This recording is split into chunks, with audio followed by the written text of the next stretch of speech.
Hello, I'm W.T. Edmondson, and welcome to Focus. Freedom often causes unbelievable silence. The aim of Focus, of course, is to educate, motivate our citizens to action. We deal with political activities, social justice, community, and primarily promoting businesses as well, which is a new venture for Focus. Business is very important to any community, and so we decided that we would engage in highlighting local businesses. And this opportunity comes to us as individuals come forward and let us know that they have a business venture and are interested in being on Focus to spotlight their business. Our opportunity here today is to spotlight Brew House Coffee and Bistro, located at 1507 East McCarty Street here in Jefferson City. Our guest is Mr. Carlos Graham, and he's no stranger to us here in Jefferson City. Mr. Graham is also a city council person. So, Mr. Graham, welcome to Focus. Thank you, and certainly glad to be here on this cold day in December. I hear you. Glad to be inside. So. I hear you. Look, everyone has a story. So who is Carlos Graham, and what is your story? Well, let me give you the short version of who I am and to tell you about my story. I was born and raised in a small town in Alabama called Russellville, Alabama. I was adopted by my grandparents probably about 8 days until I was born. My grandparents had raised 12 kids of their own. My biological mother was number 12. She was the baby. Everyone else had left home and moved to either Chicago or Michigan or places like that. And so my grandparents adopted me, and I was raised by my grandparents. My biological mother, she was always there, but certainly I was raised by my grandparents. I stayed there until after I had graduated from high school. My grandfather was someone who only had a 5th grade education, could not read, could not write. My grandmother, she graduated from high school, but my grandfather he had owned a lot of property, he had owned a lot of rental homes, and had his own business, a small business. And growing up, I would learn that he couldn't read or write, but I always asked the question, how is someone who can't read or write able to own a small business, able to own this type of property, able to own this amount of rental homes? And so I guess I was adopted so that I could be the one that could help read and write and help my grandfather to understand things. I'm the first one in my family to go to college. And so when I first left Alabama, it was extremely hard because at that point my grandparents were older and traveling about 9 hours away from home to start college was very hard.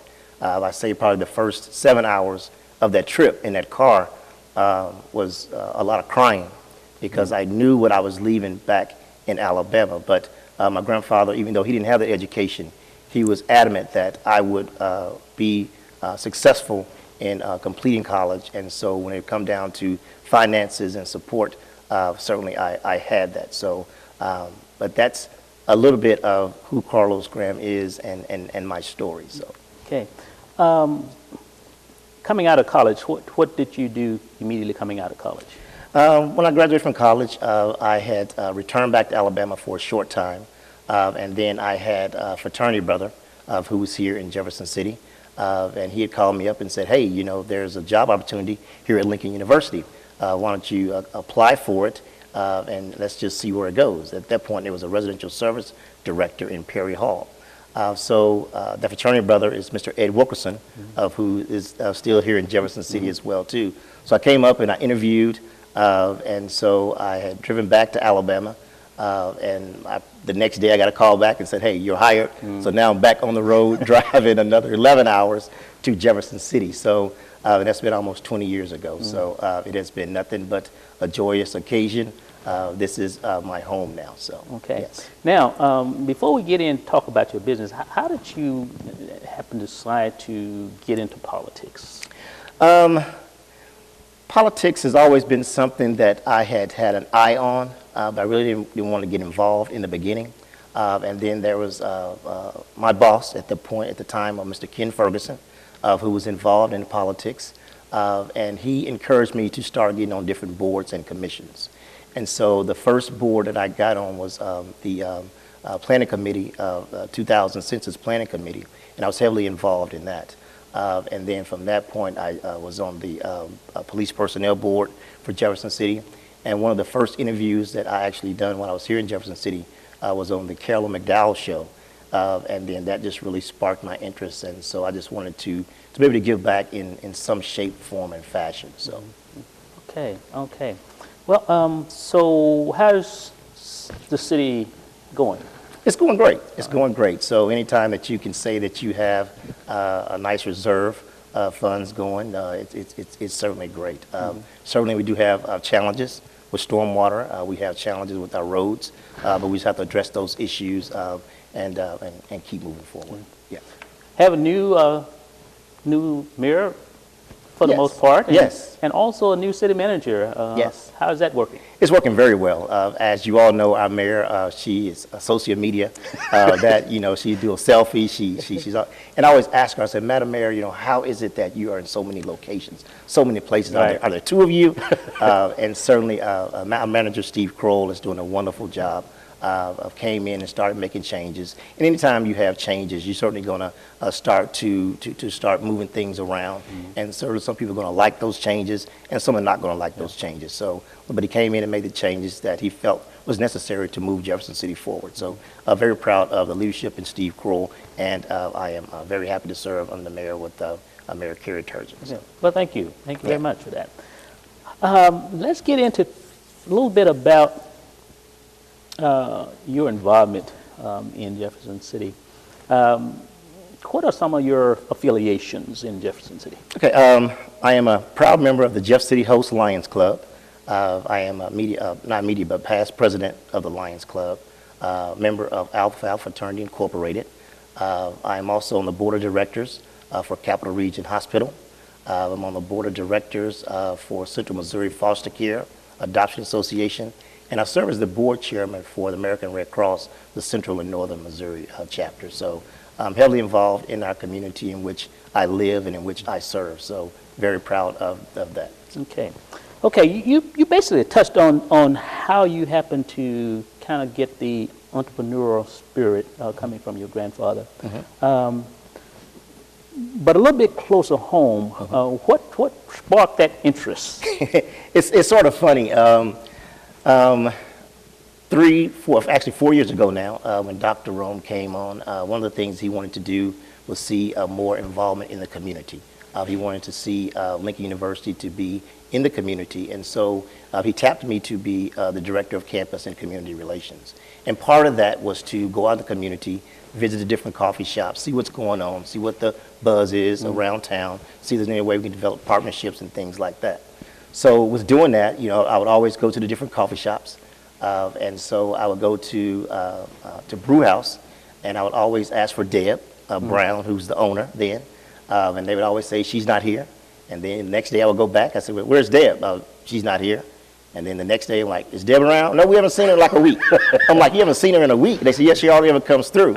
And so Deb and I serve on the Red Cross board of directors together. And so one day I said, Deb, I went to the shop, 3 or 4 times. You're never there. Why don't you sell me the shop? And she was like, no. And then so maybe another month passed, another board meeting comes up. I said, Deb, why don't you sell me the coffee shop? And then she said, are you serious? I'm like, yes, I'm dead serious. And so that conversation started, and we had a serious conversation about my vision for the coffee shop. She really wanted to see it remain a coffee shop, and I did too. So I go to the coffee shop one day, and I'm just sitting there, and and this was after Deb and I had the conversation. And I was just sitting there, just observing the customers that's coming in and just seeing how they interact with the employees and things like that. And so I went back and got 2 of my friends, which is Ken Sowers and Brian Campbell. And we met up on a Saturday down there, and we were just sitting around talking. And then I said, you know what? I think I'm getting ready to buy Brew House Coffee and Bistro. It has a lot of potential, and I know that I believe I can help make it successful. And so during that conversation, they said, well, let's do it. And I said, well, how did I come to let's? But, you know, okay, let's do it, you know. And I said, well, maybe 3 people, you know, it should be fine. We're all best friends. Yeah. And so we arrived at the point to go into taking over Brewhouse Coffee and Bistro, in which Ken Sowers, who's retired military, and he works over in Colombia for USDA, just found out 2 weeks ago that his job is going to be transferring him to Athens, Georgia, in which they would be purchasing his home, and he will be leaving us. So the first of the year, it would be 2 of us that's owners. So it'll be a 50-50 instead of a 33 and a third percent. So so that's how I arrived at the business, and then we talked to Hank, and certainly we just, you know, we took it from there. Okay. Tell me a little bit about how you operate. You indicated that the previous owner was hardly ever there. You're busy all over town. You're a council person. You're a full-time job. Yes. How does that work? Well, we have a manager there by the name of Anthony Stevenson, who's been there for 3 years. Just a great person. And so I do go in from time to time. Sometimes I'm there in the early morning times. I may help start the coffee machines or do something like that. I do pop in, you know, on occasions. I'm not there, you know, as quite as often as I like to be, but I do get a chance to go in and do things like that. Try to go during the peak hours, and just go in and just say thank you to the customers that's coming in, and then also just, you know, just wherever they need me to do, I do that. So, tell me, what do you see as being unique to a coffee house? For us, I would say the location that we're in, the Warwick Village, and then also the customer service and the product in which we're putting out. If you come into the bistro, you will see that rustic feel, right? And I kept that on purpose. So we could have changed and done a lot of different things, but we wanted to keep that feel. There's something special about that feeling when you walk in. It's like, you know, this is different, you know, and so people take that away. And it's like, hey, I visited this coffee shop, and it even feels different, right? You know, so that's what's unique about it. So how do you, let's say, who does all the roasting of the coffee and making sure all that is the way it's supposed to be? Well, actually, we go through 3-Story Coffee, which is local. He has 2 shops here in Jefferson City. So I've been very happy with 3-Story Coffee, and so he has been the person that we have continued to do business with. So okay. Yes. And thinking about owning a business, what do you think owning a local business mean to the community? It certainly means a lot, because a lot of people want to shop local. They love to see local small businesses survive. But for us, you know, we know that it means going that step farther. Because if you go to a chain place, you know, it's a chain restaurant. When it's that local, it's that small mom and pop's place, you have to go that extra mile. You really do. Because I look at it, you know, there's a lot of pressure because you want to make sure that you're putting out that quality product and something that they're not getting somewhere else, and that wonderful experience in which they should be receiving. So, thinking back, what does it take to actually run a business, especially when you are not there on a day-to-day basis? What are some of the things that anyone who's entertaining an idea of going into business, what are some of the things that they need to be thinking about? For me, first and foremost, it was prayer. So you certainly want to make sure that the things that you're doing, hopefully it's lining up with what God wants you to do first and foremost, because my faith I have is strong. And then you have to be able to have trust in people. And so when you have a manager or employees, you know, the opportunity may come up to do other things, but you have to have the trust in those people and understand that we're all on the same team. It's one of the things that I do at random. I may just pop in and say hi, shake their hand, thank you for what you're doing, or send them a text saying, hey, thank you for what you're doing. So you have to have that trust and be able to go that extra mile, I think, as a small business owner. Now, most of your employees, were they there when you purchased it? Yes, they were. We started out with 5 employees. Now we're at 9. And so the business has grown. And so it's just amazing when we're sitting down and we're talking with our manager and saying, what the day was like, and where we see opportunities to grow that times in which we're not real busy. We see the fact of, the growth. And so we're just, very, very proud of that. But we don't take nothing for granted. And so, like I said, with being that small moms and pops place, you want to make sure that the customer service and cleanliness is at the top. And I tell them all the time, as long as we have cleanliness and customer service, everything else is going to take care of itself.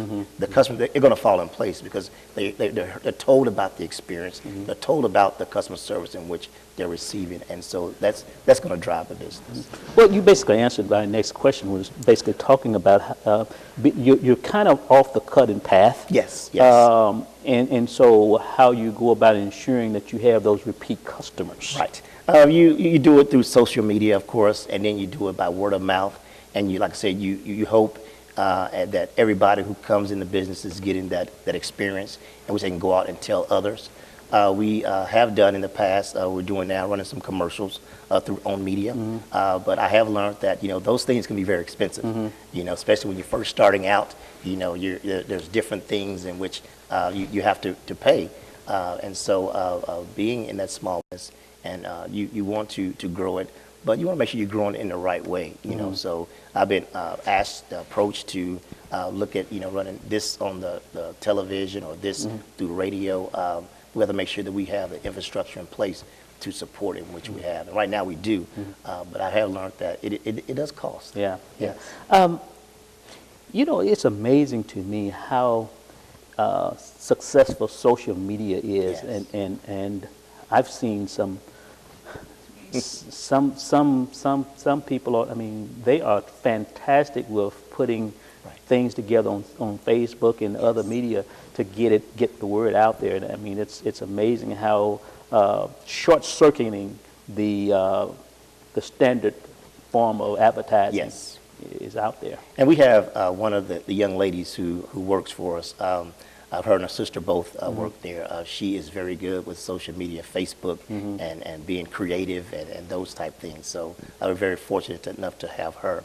We are looking at investing into a website, but like I said, we do have the Facebook page right now. So yes. Just for a shout out, who are your employees? Some of your employees. We have Kate and Allison Maymert. We have a young lady by the name of Abigail Jackson. And so there's 9 of them. So. And they are the main. Yes. Main two. They are the main 3. 3. They're the main 3. Okay. Yes. Okay. Okay. Now let me ask you here. It appears that you've learned the ropes. Still learning. Any thoughts about expanding your hours or even expansion in other locations? Yeah, we have actually sat down to talk about expanding our hours on Sunday. Currently, we're open Monday through Friday, 6:30 to 3, and the kitchen closes an hour before we close. And then on Saturday from 7:30 to 2, but the kitchen closes at 1. We have been approached by several people to ask if we would be willing to look at opening on Sundays for the Sunday crowd, especially the church that's located right up the street with IC. And so we're looking at possibly doing that and just seeing, since we have enough employees, seeing how that may turn out. As you may know, in the past, used to be the Vines used to be there, which had featured the different wines and things like that. We're not there yet, but hopefully we can get back to doing something like that. We do rent it out for different parties. It has been rented out this week. As a matter of fact, last night there was a Christmas party that was there after hours, and so we are doing things like that as well too. As far as expanding, we love to just keep what we have right now, but also keep that thought in the back of our heads as we look around for the opportunities and things like that. So, what would be and what has been some of the most surprising aspects of owning a small business? I say this in laughter, but certainly what people don't understand is that they may see customers coming in and they may think that that there is a lot of income coming in, but you have your taxes that you have to pay as well too. And certainly you have the different piece of it to trying to make sure that you're pleasing your customers, and that if there's anything that needs to be addressed, that you address those issues and concerns. One of the main things for me is to make sure that our customers are treated fairly, and they are treated in a way in which they feel comfortable, in which they will recommend this business for others to come and visit us as well too. So, as you have had conversations with various customers that you had, what are just a few of the little small golden nuggets that you have gotten from conversation that you've had with customers? Some of them want us to expand on because we do have a full breakfast and a full lunch menu. We heard from even as far as you need to get more of a turkey on the menu, or less of a pork, or things like that, and we take those things to heart. And so we have started to make those changes and see how we can implement it into what we're serving as well too. We always get comments and feedback. You have those individuals who are there every day. If they're not there, then something's wrong. And we have a group of men who come in and they play the harmonica. They just sit in the back and they just have a good time. And I think one of the things when I took over was to make sure that we kept on doing those type things. And so we have one guy who's been there for about a year and a half, has been writing a book upstairs. And he came to me about 2 weeks ago and said, "Hey, Carlos, it's great that I was able to have this peace and quiet upstairs and write my book and all that." He said, "But you're growing." He said, "I know it's what you want to do." He said, "I certainly, he said, in a way, I'm like, wow, but in another way, I'm like, I'm proud for you, but it's taking away my environment that I was used to." And so, but certainly he understands. We laugh and talk about it. So, and like he said, he wants to see us to be successful, because we didn't sign up for this to be an overnight project. Right. And like I said, I prayed long and hard, and so this was the answer in which we came up with. So, what tips would you share with individuals who have a dream or just a thought in the back of their mind about possibly becoming an entrepreneur? I guess if I could quote that of Steve Harvey. And I was watching the show, and Steve Harvey was talking about how he started up and how he was, scared in the beginning. And so he coupled it with saying that if you want to start a business and it's something that you really want to do, don't be afraid to jump. Don't be afraid to jump, because God has your back. So if you can't be the one that sits on the couch, and never want to get off the couch. You can't be afraid to jump. So one of the things that I think that all the businesses here in Jefferson City have in common is that all of the owners, they jumped. So no matter what, if you think that you have an idea, explore that idea, but don't be afraid to jump. And that's what we did. We jumped out there, and so because you never know what God has, what plans He has for you. So I would say if you're going to do it, don't be afraid to jump. You're on the university's campus. What do you see in young people as far as their thought process about being independent business owners? Have you had conversations with individuals on college campus about? Yeah, absolutely. Of course, we have a very strong business department. And certainly I do get a chance to go over and meet with some of the students and have a conversation with them about different business ideas, different marketing ideas. And they want to have their own business. They want to succeed and have their own. And like I tell them all the time, is don't be afraid to jump. And I continue to say that. So there is a drive, there is a vision for our students on our campus to want to start their own business. And so I'm very proud that one of the things that the Jeff City Chamber of Commerce does is this thing called Pitch It and Win It, which you come in and you pitch your idea, and hopefully you can get some type of seed money that can help you to start that business. And I tell the students about that all the time as well too. It's done, I think, once a year, like in September or October. I tell them about that, and so the different ideas that they have, because you never know, what that student might do in the future. So yeah. We can't end this interview without talking about your dear wife. Yes. Yes. how was she about you jumping into that business? Well, I went home and we had that conversation. As a matter of fact, whenever we're going to have a serious conversation, it's my wife and I have two girls. So we have Tiara, who's 26, and then Emery's 11, and then we have a 18-month-old grandson. And so when I got home that day after I left the coffee shop on that Saturday, meeting with Ken and Brian, I went home and said, we need to have a meeting. And so we always have our meeting in the basement. So whenever we say we're going to have a meeting and the meeting's in the basement, that's a serious meeting, you know. So, and that meeting took place just like when our daughter told us she was going to be having our grandson, we need to go to the basement. And so we got in the basement and I told my wife the idea in which I had. And so she was very supportive of that idea. And the first thing that she asked me was that, did you pray about it? And certainly I said, yes, I did. So my wife, Shalonda, has been nothing but very supportive of the things in which, you know, I wanted to do and wanted to pursue. So, but yeah, anytime there's something big decisions being made in our household, it takes place in the basement. All right, yes. all right. Well, thank you for taking the time to come and share with us. As I indicated, it's very important to us here at JCTV and Focus to try to promote community, and one of the most important aspects of a community is the business sector, and so we wanted to give every opportunity for that to take place. If you have a business entity, whether it is new or whether it has been around for a while, and you wish to come on to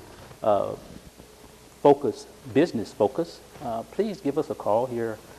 You can contact JCTV or you can reach us, of course, and you can reach me at 573-694-3398. That's my phone number. And of course, you can reach me on by email at edmonwgt@aol.com. And we will be more than happy to have a conversation with you. As we indicated here again, business is very important. Community is very important. And we want everyone to have an opportunity to get the word out about their business. And this is an opportunity here again. Our desire is to get the word out so that you can go to the brew house and have a nice cup of coffee.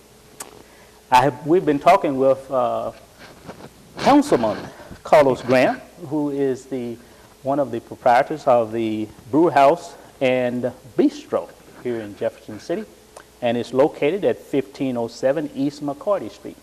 So stop by and have a cup of coffee. Have it on Carlos, okay? Right. We'll see you next time. God bless.